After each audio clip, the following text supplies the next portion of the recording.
1, 2, 3. Here's a fun fact. I ain't even get past the third row. Because goddamn, I'll tell you what, other instructors must have been riding the block for a while because they slid on my ass so fucking fast. Bro, scared the fuck out of me.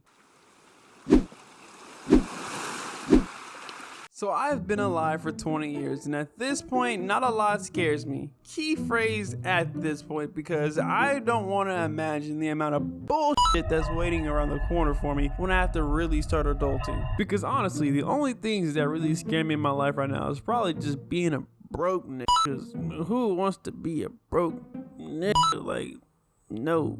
And having to spend the rest of my life with somebody, because just looking at my generation, it's not looking too good. I mean, we did cancel Dr. Seuss and a bottle of syrup. Like, do you hear me? A bottle of goddamn syrup, bruh. Now, I've had these fears for years, but there is one that I developed back in basic military training, and that is of short people. Now, wait. Hear me out. Now, when I say short people, it's only at certain times, and that's when they sneak up on me and get loud. I'm just saying, like, look at it from my perspective. I'm 6'1", meaning shorter people are already barely in my field of vision. So if you sneak up on me before I even notice you're there, I seriously think I just figured out I don't like being surprised. Well, anyway, you're probably wondering what happened to cause this fear to develop, but I did. So this happened in either the first or second week of training, when one day my squad was having chow in the dining facility, aka the cafeteria, when my instructor told everyone to go back up to the dorm after we finished eating. Okay, simple, nothing hard about it. All I gotta do is go upstairs after I finish eating. But turns out it's kinda hard for a nigga to get back into the dorm when the goddamn door is locked. So upon realization that the door was fucking locked, we had to decide who to send back down to get our instructor so he could unlock the door. But no one wanted to go because at this point in time in training, it was well known that instructors were just waiting for the perfect opportunity to smoke the fuck out of any trainee. But again, we needed to get back into our dorm. And so we decided who to send down by majority rule. And I'm not gonna lie, I don't think I like people as much as I used to since that day. Because we voted, I lost, I cried, got kicked out, and sent back.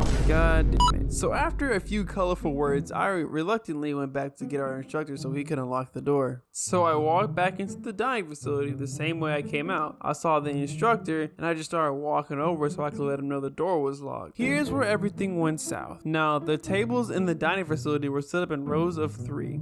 1, 2, 3. Here's a fun fact. I ain't even get past the third row. Because goddamn, I'll tell you what, other instructors must have been riding the block for a while because they slid on my ass so fucking fast. Bro, scared the fuck out of me. Because at no point did I ever see this person approach me. Like, she flanked my ass, and when she did, she was loud as fuck. Bruh, she was going off. Like, she was like a black mom in a grocery store who told her children not to touch anything. And they touched everything. So she was yelling at me, and I'm just sitting there confused as fuck as to what the hell was going on. And when she finally gets around to telling me what I did, here's what I got in trouble for. So on top of apparently free walking, whatever the fuck that is, I accidentally said sir instead of ma'am when she asked me what I was doing. That one was understandable, but someone please, what the fuck is free walking? Bro, she wrote my ass up so goddamn fast. So after the verbal onslaught followed by a write-up, I walked back up to the dorm without the instructor. The whole reason I went down there to begin with. And apparently I wore my L on my sleeve because as soon as I got back up, someone had the audacity to ask me, "Hey bro, you good?" I'm like, bro, come on, don't act like I didn't just throw my ass to the streets where the wolves lay. I ain't say shit to no one for the rest of the day, and when I went to sleep, you best believe I went to sleep with a chip on my shoulder.